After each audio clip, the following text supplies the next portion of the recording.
English ഭാഷയിലെ വാക്കുകൾ എഴുതുമ്പോൾ ചില അക്ഷരങ്ങൾ ഉച്ചരിക്കാതെ സൈലന്റ് ആകാറുണ്ട്. ബി എന്ന അക്ഷരം സൈലന്റ് ആകുന്ന ചില വാക്കുകൾ നമുക്കിന്ന് പഠിക്കാം. Silent B, COMB, B ഉച്ചരിക്കില്ല.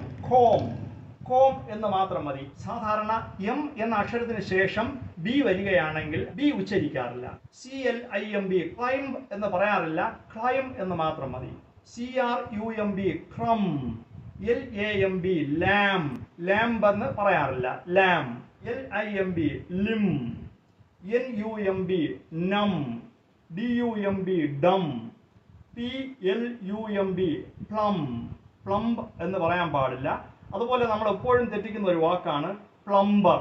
PLUMBER, plumber എന്ന് നമ്മൾ പറയാറുണ്ട്. അതിൽ ബി ഉച്ചരിക്കാൻ പാടില്ല. പ്ലമർ. PLUMBER, പ്ലമർ. THUMB, thumb. നമ്മുടെ പേര് വിരലിനെയാണ് thumb എന്ന് നമ്മളെപ്പോഴും thumb എന്ന് പറയാറുണ്ട്. പക്ഷെ ബി ഉച്ചരിക്കാൻ പാടില്ല. THUMB, thumb. TOMB, tomb. WOMB, womb. DEBT, ബിക്ക് ശേഷം ടി വന്നാലും ബി ഉച്ചരിക്കാറില്ല. DEBT, ഡെപ്റ്റ് എന്ന് പറയാറില്ല. ഡെറ്റ്.